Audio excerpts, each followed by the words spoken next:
Good evening. I would like to call the City of Mount Vernon City Council meeting for Wednesday, January 8th, 2025 to order. The time is now 7:01. Would you please stand with me for the Pledge of Allegiance? Pledge allegiance to the flag of the United States of America and to the republic for which it stands, one nation, under God, indivisible, with liberty and justice. And one sees the roll call of council members. I will ask our city clerk, Becky, to please call the roll. Councilmember Bean. Here. Councilmember Rocksmith. Here. Councilmember Correas. Here. Councilmember Hudson. Absent tonight. Excused. Councilmember Molinar. Here. Councilmember Tesoro. Here. Councilmember Vanderstoop. Here. Thank you. Item 2 is the approval of tonight's council meeting agenda. Any proposed changes to the agenda or does council want to approve as is? So Thanks. motion by Navor and a second by Udis. All those in favor, please say aye. Those opposed, say no. Motion passes. And we will move on to item 3, which is community comments. If there's anyone here in council chambers tonight who would like to address council, please come on up to the podium, state your name and your city of residence, and please limit your comments to about 3 to 5 minutes. Okay, Jim Satcher, Mount Vernon. I dropped off some packets. If you remember, I was here about a month ago dealing with question with regards to trees in the pond on Landmark Drive. Anyway, going over my records, the city attorney and I talked about 6 months ago, and we covered a number of issues. And then afterwards, I went ahead and I wrote a letter and sent photos to the owners of the golf course. And no reply. And after my statement here before, I got on the phone and I called, and eventually the call was returned. And what I offered to buy the pond so the trees can be removed and we can turn it back into a park. They said no, because it's part of the golf course they're trying to sell. And I said, okay, let me remove the trees that are threatening people that are walking by or driving by or could hit my house. And they said, no, we can't approve that. And what he was saying is that the aerial photos, which the trees with leaves, they couldn't see anything leaning. They couldn't see any of the damaged trees. So therefore, he denied it. And he said the trees are the walls of the pond, which they are not. So anyway, you have that information. What I'm asking is that pursuant to City Code 1228-60, says the city shall cause the removal of the same dead or diseased trees that constitute a hazard to life and property. And so we were talking, and I'll go ahead and I'll get an arborist to go through. An arborist had commented to me that the one tree that's 80 feet tall, weighs 4,000 pounds, will hit my house, but it'll also hit or kill anybody walking by or driving by. The branches are 40 feet wide. The other thing too, and it's not just that, my effort has been made, photos have been provided to the city and everything else. My concern as a homeowner and everything else, as a member of the city, my prior work with the city over the years and everything else, I don't want to see a situation to where a branch falls, hits a child, and the city is found liable. And the cost to the city would be considerably more than it would be to remove the trees and turn it back into a park. Yes. Did you? Oh, I'm sorry. I thought you raised your hand.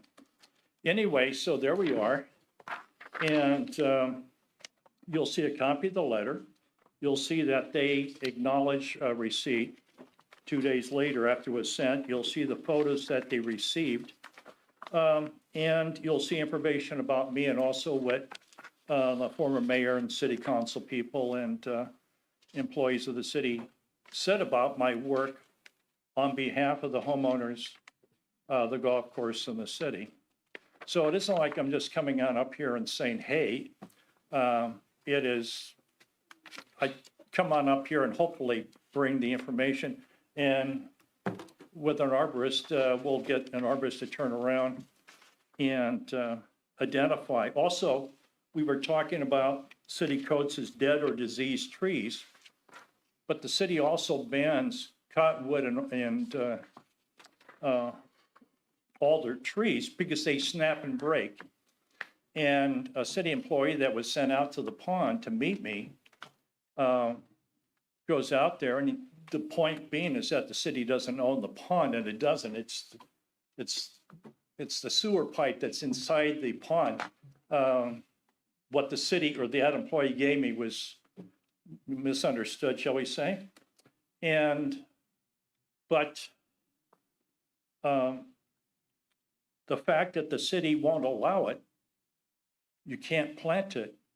But again, we're getting into a situation to where, why has the city allowed trees like this to grow in front of two residents? And it looks like a jungle, but nowhere else is there a pond with a tree growing in front of any other residence or building. And just that alone, concern for the residents, their property values and everything else. Not that you should go in there and remove the trees, but to tell the owner of the property to remove the trees.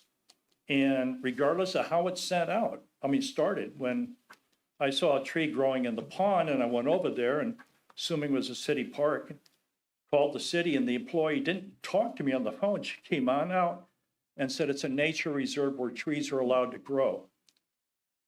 And later on, when she would have people picking up branches, she told them to put them in the pond to feed the soil. And there was a question raised, and maybe I was confused on the issue. Again, look at the letters that have been supported on my behalf. I don't, confusion is not really part of it. Google is my middle name. So any questions? Otherwise, we'll just leave it with for you to go over that. We can talk next meeting. How's that sound? Thanks, Mr. Satcher. Yeah, when the arborist report's presented to the city, we'll take a look at it. Sounds good. All right, thank you. Anyone else wishing to address city council tonight? All right, we will move along. Tonight's consent agenda, council includes meeting minutes, payroll checks, wire transfers, claims and agreements for previously approved CDBG allocations. Council like to move for adoption of tonight's consent agenda. I'd make a motion to approve the consent agenda. Second. Motion by Richard and second by Gary. Those in favor, please say aye. Aye. Those opposed, say no. Motion passes. Committee reports. For committee reports, we had a Public Works and Library Committee meeting tonight at 6 p.m. Councilmember Mary Hudson is the chair of that committee. She is absent tonight, and Councilmember Beaton covered for her. And so, Melissa, if you would give us a report on that committee meeting, please. Happy to. So first up on our agenda, we had Isaac Huffman, our library director, give us a library update. There are so many things going on at our library. If you haven't had a chance to get down there yet, I would encourage you to do so. The conference rooms are coming along, and we're working on scheduling software at the moment. So as soon as that comes along, we'll start to have appointments for those. Punch list is moving along. It's getting smaller, but as you can imagine, a building that size, there's little things that still pop up. Story time is returned 3 times a week. For a youth update, there are a new touchscreen catalog that is available. And they had a record high attendance of 269 youth this Saturday. So that's pretty amazing for a Saturday. Congratulations, Isaac. It's exciting. I can see the excitement in your report. Let's see, other highlights. The self kiosks are up and running. Hopefully all the other remaining computer systems and software will be up and running by the 21st. So fingers crossed there. I hope I didn't jinx that. Signage, we have another new sign on the northwest corner. It says library, and that's in front of our main entrance. Unfortunately, we do have one light that is missing a light bulb. It has. We'll get there. We'll get there. Thanks, Mayor.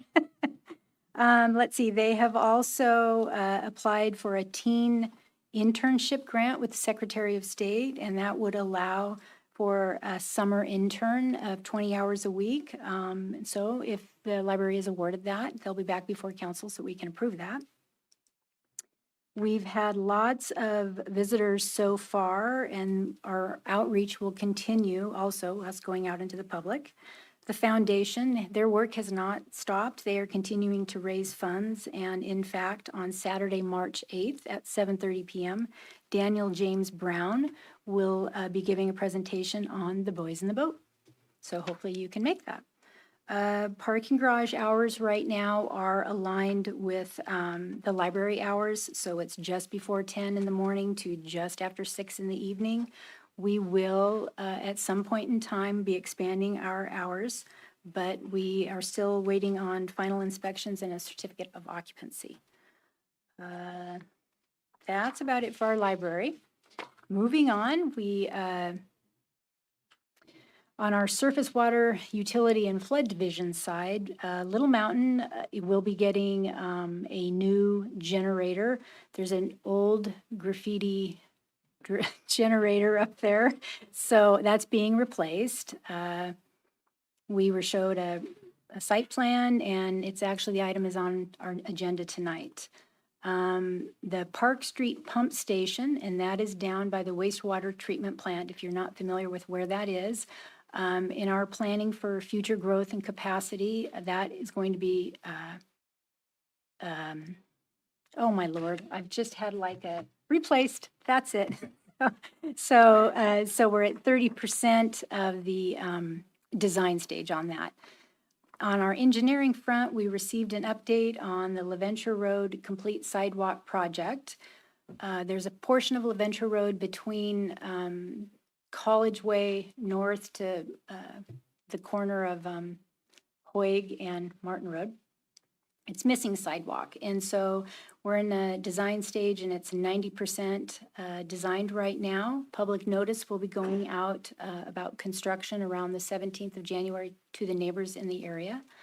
Then there'll be some follow-up. There's some right-of-way acquisition that the city needs to access, and so that's going to be worked on, and the schedule to advertise will be in May and hopefully awarded in June.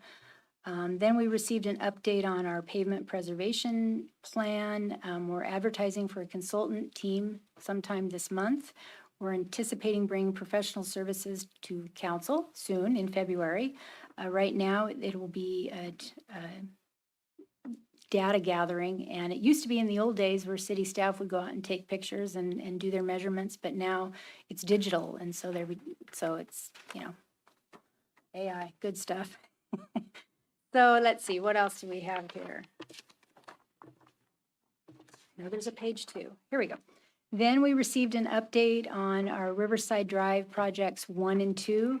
These, so we're going to be reconfiguring and paving over and improving Riverside Drive. So each of these projects received 2 statements of qualifications from 2 preliminary engineering and design consultants, which is great, but our federal requirements require typically that we receive 3 submittals. And so city staff is meeting with WashDOT on January 14th to discuss next steps for the consultation selection.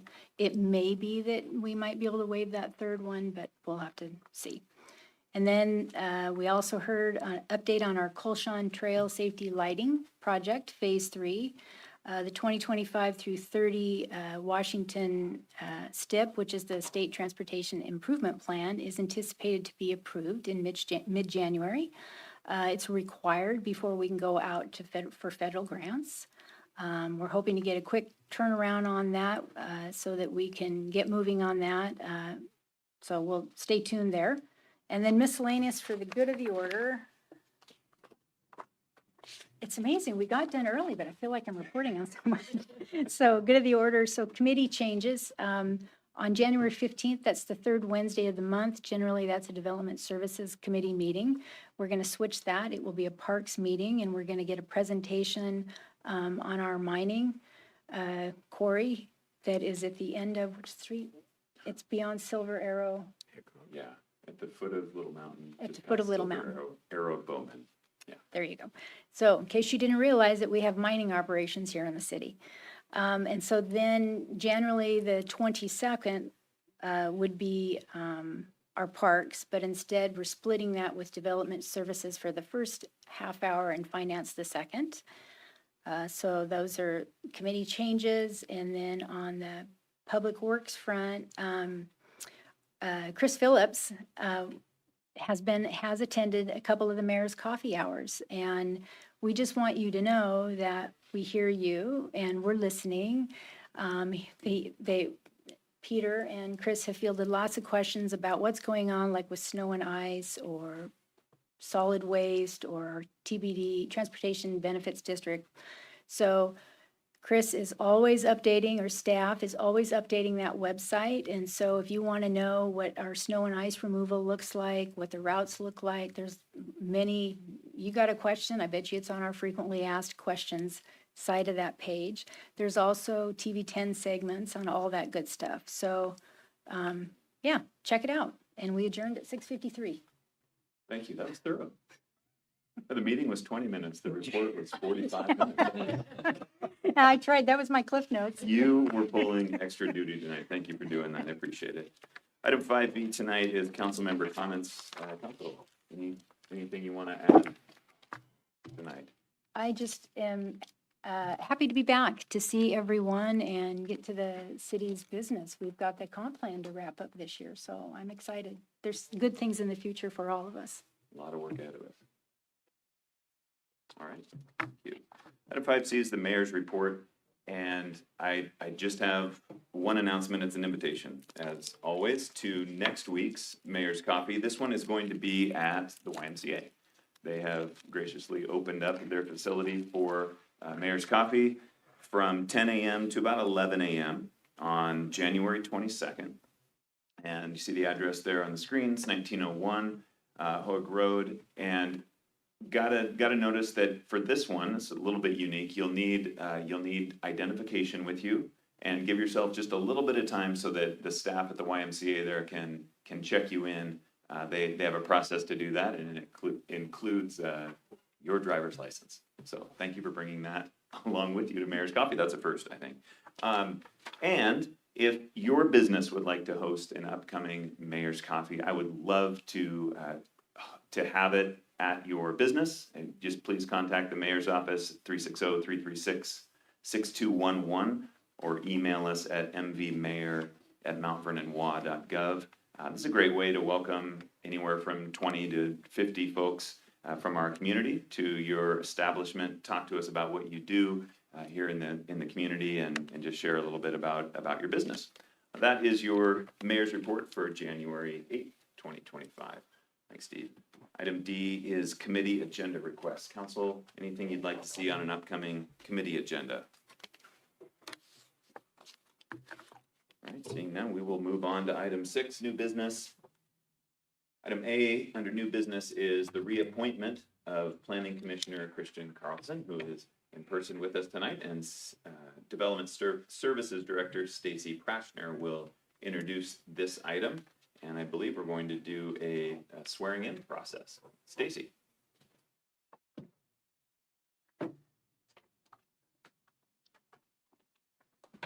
Thank you, Mayor and Council members. Happy New Year to everyone.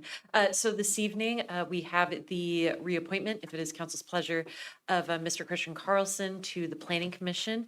Mr. Carlson has served on the commission for quite a few years now as a member, and he has expressed an interest in staying on the commission. We would be happy to have him continue in his role. We value our volunteers greatly. On the Planning Commission, as you know, serves as the legislative advisory body to the City Council, particularly as we go into this year, and also the work that we anticipate doing with the downtown sub-area plan. Your Planning Commission is going to be a very busy committee going into the next 2 and 3 years. And so without further ado, if it's the Council's pleasure and the Mayor is ready, we would respectfully recommend that the Council and the Mayor consider reappointing Christian Carlson to the Planning Commission for an additional 4-year term. Thanks, Stacy. Thank you. Yeah, Council, these positions, of course, as you know, are appointed by the mayor, confirmed by City Council. So if there are any questions for Stacy, please feel free to ask. If not, we would entertain a motion to approve the appointment, reappointment. I'll make a motion that council approve the mayor to reappoint Christian Carlson to a 4-year term to the planning commission. A second. Motion by Melissa and a second by Yidis. Any discussion? All right, all those in favor, please signify by saying aye. Aye. Those opposed, say no. The motion passes. Welcome, Mr. Carlson. Let's do a quick swearing-in ceremony here.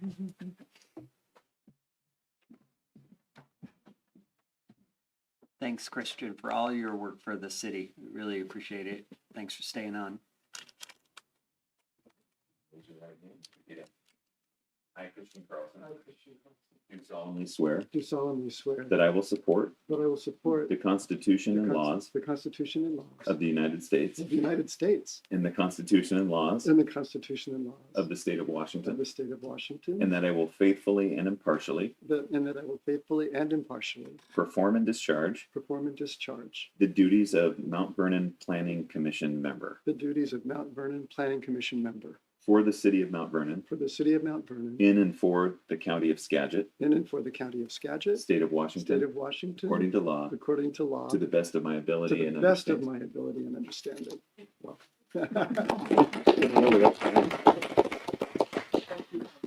Thank you, Christian.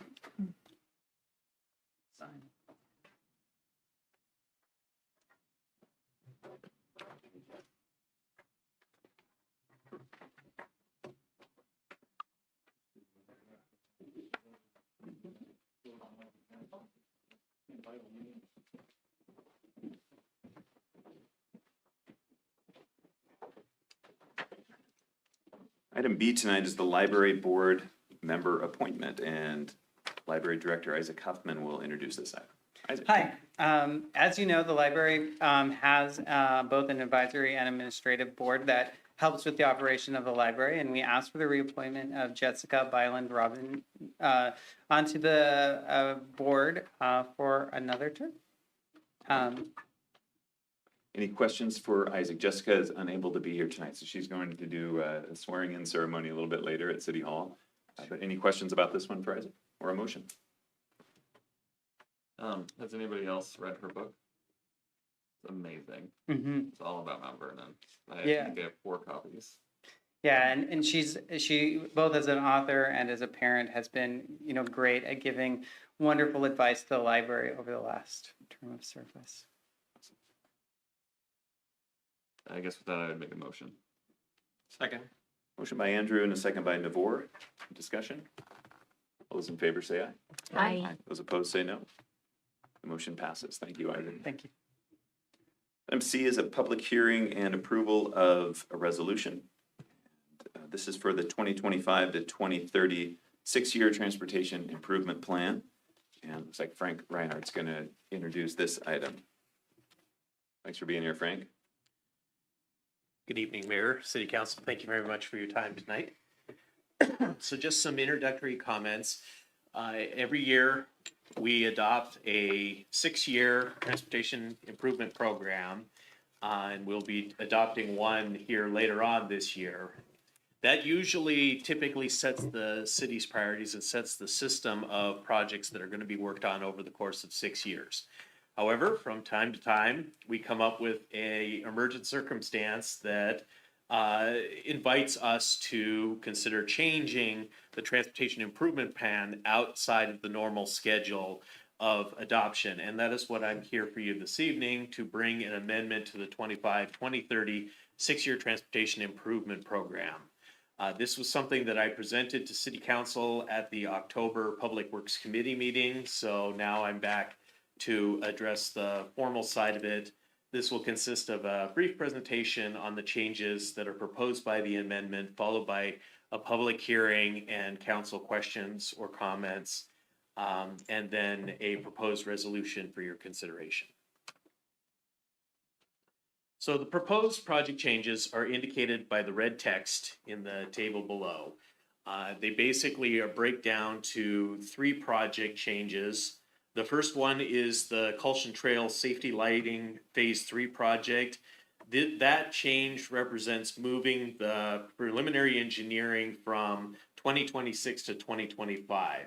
This addresses the reality that the federal funds that we were awarded for 2025, not 2026, as was reflected in the original transportation improvement plan. So this is correcting an error in the transportation improvement plan. This error has actually already been corrected in SCOG's regional transportation improvement program, and it's actually been corrected in the Washington State improvement program. So this is a rare case where our tip is actually the last step in the process rather than the first step in the process. However, it is something that I need to fix in order to address the obligation documentation for that grant by March 1st of this year. The second one was a little complicated, and it's a little different than what I presented to you in October, and this relates to the Blackburn Road extension planning progress. And for that one, I'm actually going to pull up my actual notes.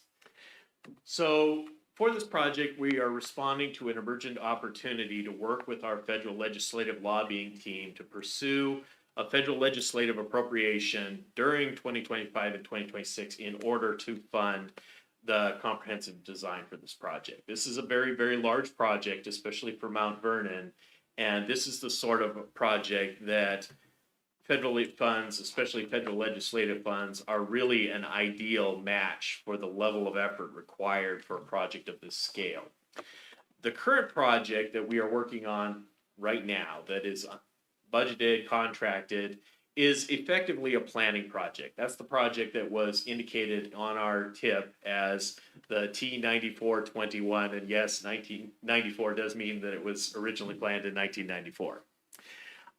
However, and the way it was represented in the tip at that point in time, we had just lumped everything together. We had the planning project that we were working on right now, which carries the design forward to a preferred concept 30% stage. It had the preliminary design at some future date, and it had the construction way out at the 6-year range of the tip. And that is the way this project has been represented on the tip for a good 20 years now. This tip amendment will break that piece up a little bit. It will, first of all, rename the current project to the Blackburn Road Extension Planning Project in our tip. That is the way that I've now named it in the State Transportation Improvement Program too. And that was necessary in order to get that project approved by SCOG as a regionally significant project, which was a status that we needed to ascribe to this project in order to make us competitive on the federal level for federal legislative funds. In turn, in doing that, though, I needed to remove the design, the right-of-way, the construction elements from that project because those are not funded, and so therefore we couldn't get it into the regional and state transportation improvement programs because nobody had given any funding and because the city itself does not have, I could not demonstrate that we have $10 million to spend on that project out of our own money. So we had to break that out that way. This project remains unchanged. We are still moving forward with our consultant team to get through the design, looking at the preliminary alternatives and picking a preferred concept. And that will be the endpoint for this project later on this year.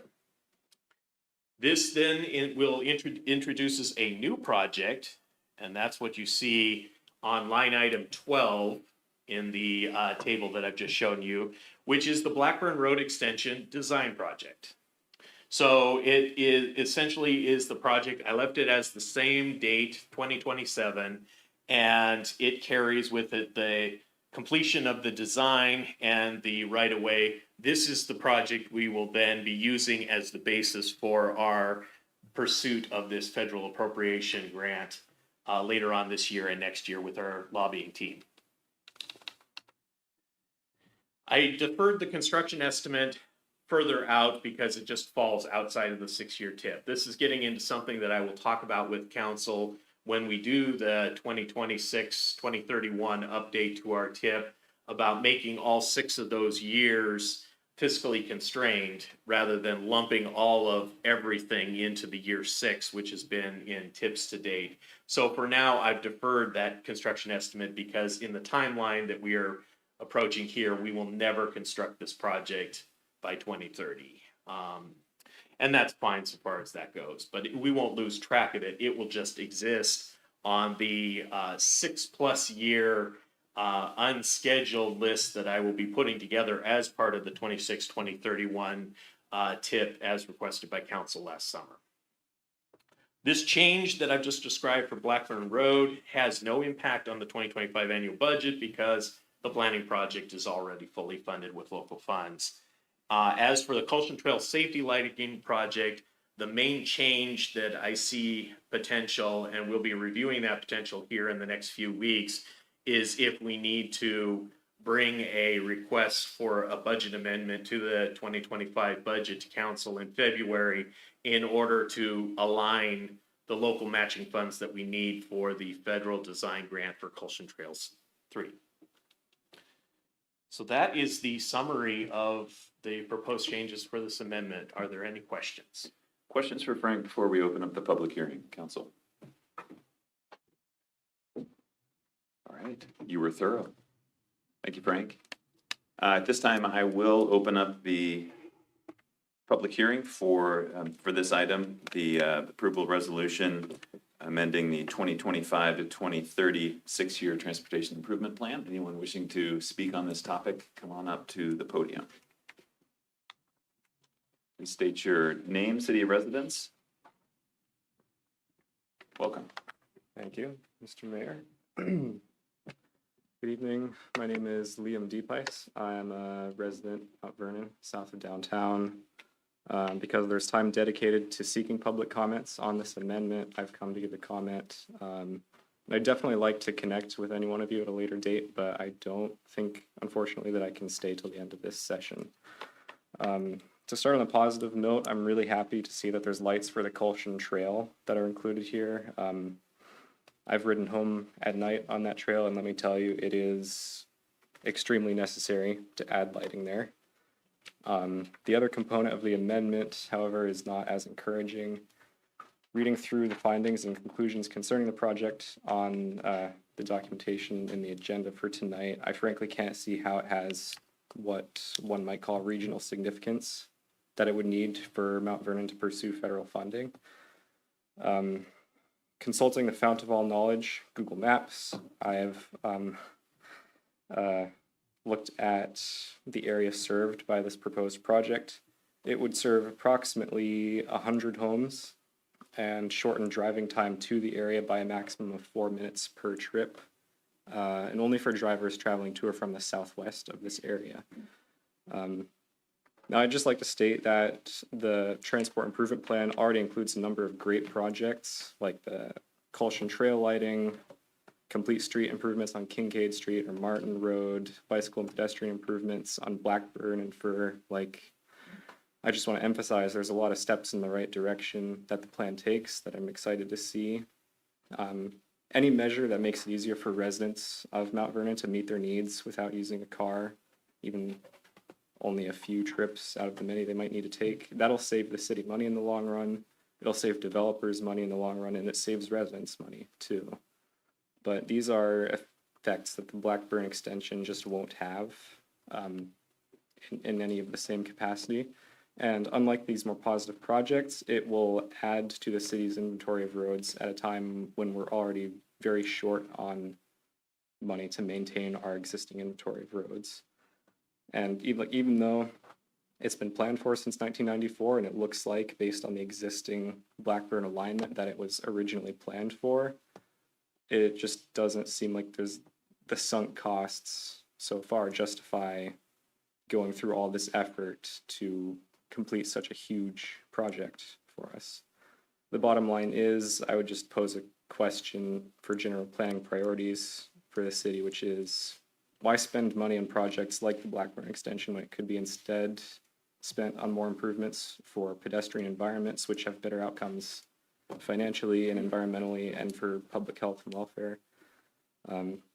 If you'd like to connect, I would always be happy to at a later date, and thank you all for the time and effort that you put into making our city a better place. Thank you for being here. Do we have your contact information on the sheet out of the front? Yes, I put it on there. Okay. Thank you, sir. Thanks again. Anyone else wishing to address City Council on this?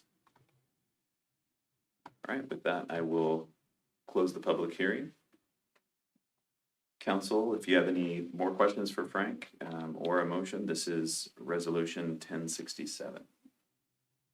I just have a quick comment, which Yeah. is, thank you, Liam, for speaking today. I think I'm in a similar camp as he is. I had concerns about this project when we first initiated it, and I think that I'll be voting no tonight.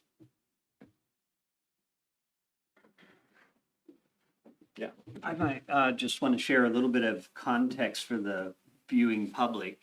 In that this road has been conceptualized for 30 years, right? It's been on our TIP for a long time, and had always been thought of as a developer-funded public works project. And then staff came to us a couple of years ago and suggested that adding it onto the TIP and having the city do the design work, at least the preliminary design work, now gives us an opportunity to sort of set the stage about what that road will look like. And it's sort of been, I think, impressed upon me that it would still remain a developer-funded project. But again, that's a couple of phases down. We have to do planning project with preliminary design, and then you would invest money in final designs, and then somebody would invest money in the construction. So I think the concept that we would seek legislative or congressional money for the second phase is what I think I heard from Mr. Reinhardt is news to me, and I think it's a discussion topic for this body to have that discussion. Is this something the city is doing? Is this something that is an incentive for a developer who will put potentially hundreds of more houses up there?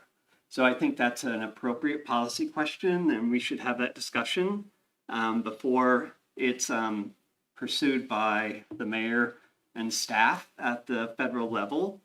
So I'd like to have that on the agenda, but otherwise I see no reason not to approve the TIP as proposed.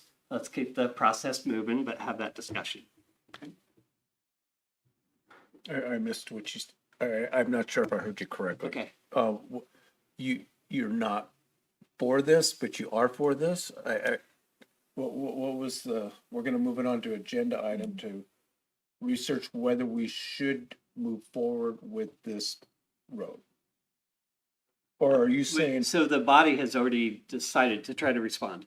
The body's already decided that we will and did add it to the tip. And solely today, all they're asking for is to break it into pieces so we can move ahead in pieces. And that's fine. What I was surprised by was that we're seeking congressional money to move ahead on future phases. And that's not something we've discussed.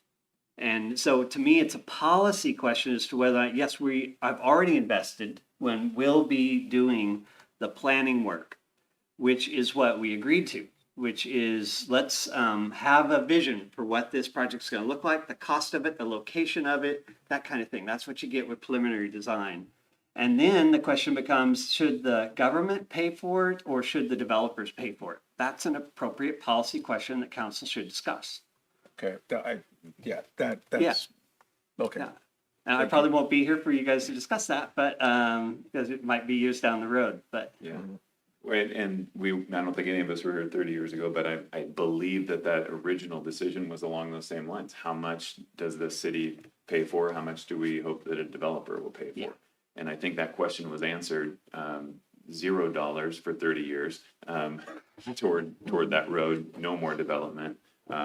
At a time when we have we're looking at transportation issues, this achieves transportation goals for the city long-term, as well as some housing goals for the city. So that's what we can discuss a little bit in more detail. But this, of course, as you mentioned, just breaking this up into two separate items. Other comments, questions? All right, would entertain a motion for resolution 1067.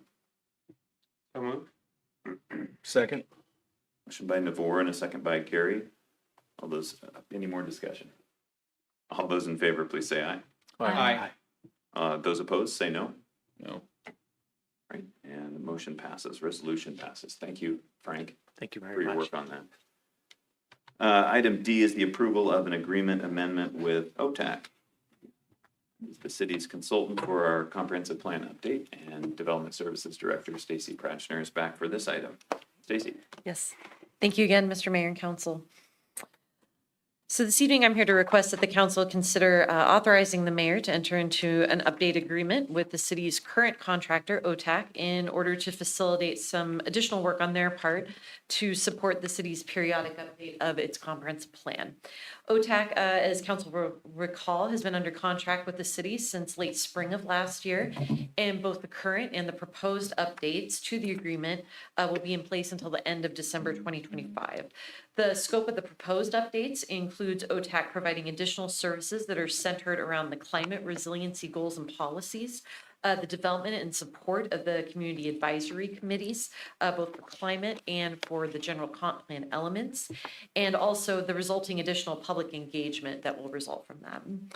Subsections 1.2 through 4.2 of the draft contract that is before you this evening contain the bulk of the details of that updated scope and the total budget for OTAC. And as a reminder to council, that total budget was approved vis-a-vis the adoption of the city's 2025 budget, overall budget. That's reflected in some detail on page 9, and that's including in addition to the portion of the climate grant, the $500,000 climate grant that would be allocated if it's city council's pleasure to authorize the mayor to sign. So in summary, the department would respectfully recommend that the council consider authorizing the mayor to sign the updated agreement. I'd be happy to answer any questions about the proposed updates. Questions for Sophie? Motions. I'll make a motion, council authorize the mayor to sign the contract amendment with OTAC. Second. Motion by Melissa and a second by Gary. Any discussion on this item? All those in favor say aye. Aye. Those opposed say no. Motion passes. Thank you, Stacy. Thank you. Item E is the approval of an agreement with the Washington Trails Association, and Mount Vernon Parks and Enrichment Director Jennifer Berner's here. Hi, Jennifer. Good evening, Council and Mayor. So here this evening to renew our agreement with Washington Trails Association. This will be to continue our work up at Little Mountain. The projects that we have on the list for this year is Fred's Trail. We're going to decommission some of the social trails that are up there that going off of Fred's Trail and some rehabilitation work of that trail. We're also going to look at the Sidewinder Trail. There's decommissioning some of the social trails up there, as well as rehabbing the work and doing some drainage on that particular trail. And then drop down, we're going to be installing some stairs on some of the very steep sections of that trail, and also doing some trail maintenance on that one as well. So the total cost of the work will not exceed $13,500. The funding for this contract is included in the 2025 budget. And Washington Trails Association provides the trail maintenance, volunteers, and the crew leaders to do the work up there and oversee each of the volunteer events. The term of the agreement is through the end of this year, 2025. Thank you, Jennifer. The stairs on drop down are appreciated. Thank you. Yes. That trail was named that way for a reason. Questions for Jennifer on this one? What are social trails?